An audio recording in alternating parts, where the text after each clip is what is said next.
اللہ الرحمن الرحیم وقالوا لن تمسنا النار الا ایاما معدودہ قل اتخذتم عند اللہ احدا فلن یخلف اللہ عہدہ ام تقولون علی اللہ ما لا تعلمون۔ صدق اللہ العظیم۔ میں نے سورۃ البقرہ کی آیت نمبر 80 کی تلاوت کی ہے اور گزشتہ آیات سے یہودیوں کا تذکرہ چل رہا تھا۔ تو یہودیوں کے اندر کئی قسم کے باطل عقائد رونما ہو چکے تھے، بہت سے نظریات، غلط نظریات ان کے اندر مشہور تھے اور بہت سی غلط باتیں وہ کیا کرتے تھے۔ ان میں سے ایک بات یہ بھی تھی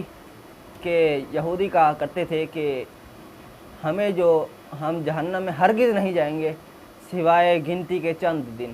وہ یہ کہا کرتے تھے کہ اتنے دن تک ہم دوزخ میں رہیں گے جتنے دن ہمارے آباء و اجداد نے بچھڑے کی پوجا کی، یعنی جتنے عرصے میں ہمارے آباء و اجداد کے اندر شرک رہا اتنے عرصے ہم جہنم میں رہیں گے، اس کے بعد ہم نکال دیے جائیں گے جہنم میں۔ کیونکہ یہودی یہ بھی کہا کرتے تھے کہ ہم اللہ کے بیٹے ہیں اور اللہ کے محبوب بندے ہیں، نعوذ باللہ۔ اس طرح کے غلط باتیں، غلط نظریات اور غلط عقائد ان کے اندر مشہور تھے۔ تو اسی بات کو اللہ رب العزت نے قرآن مجید کے اندر اس طرح فرمایا کہ وَقَالُوا لَن تَمَسَّنَا النَّارُ إِلَّا أَيَّامًا مَّعْدُودَةً، اور انہوں نے کہا ہرگز ہمیں آگ نہ چھوئے گی مگر گنتی کے چند دن۔ تو حضرت عبداللہ بن عباس رضی اللہ تعالیٰ سے مروی ہے، فرماتے ہیں کہ یہودی جو مدینہ کے اندر رہا کرتے تھے وہ کہتے تھے کہ ہمیں جو ہے وہ ہرگز آگ نہیں چھوئے گی سوائے گنتی کے چند دن، یعنی جتنے دن ہمارے آباء و اجداد نے بچھڑے کی پوجا کی اتنے دن ہم جہنم میں رہیں گے، اس کے بعد ہم جہنم سے نکال کر جنت میں داخل کر دیے جائیں گے۔ تو اب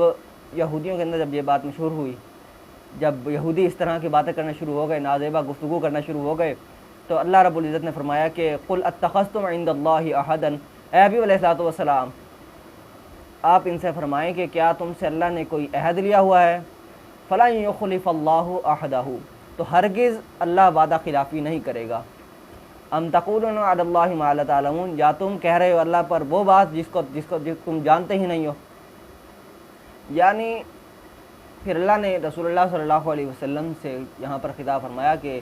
آپ ان یہودیوں سے کہیں جو یہ یہودی کہتے ہیں کہ ہمیں صرف گنتی کے چند دن آگ چھوئے گی، اس کے علاوہ ہم جنت کے اندر داخل کر دیے جائیں گے اور جہنم کے اندر سے نکال لیے جائیں گے، تو ان یہودیوں سے یہ آپ کہہ دیں کہ کیا اللہ نے تم سے یہ وعدہ لے رکھا ہے کہ جتنے دن تمہارے آباء و اجداد نے بچھڑے کی عبادت کی تھی اتنے دن تم جہنم میں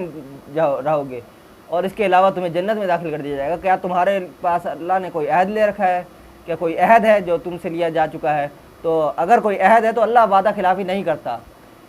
لیکن اس کے برعکس تم وہ بات کہہ رہے ہو اللہ پر جس کا تمہیں علم ہی نہیں، تم جانتے نہیں کہ تم کیا بات کہہ رہے ہو اللہ کے متعلق۔ تو یہ تھے یہودی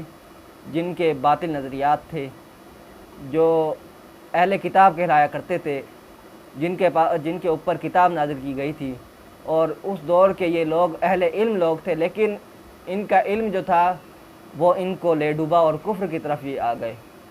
تو اللہ تبارک و تعالیٰ سے دعا ہے کہ اللہ تعالیٰ ہم سب کو اس طرح کے باطل نظریات سے بچائے اور ہم سب کا خاتمہ بالایمان فرمائے، آمین و مالک۔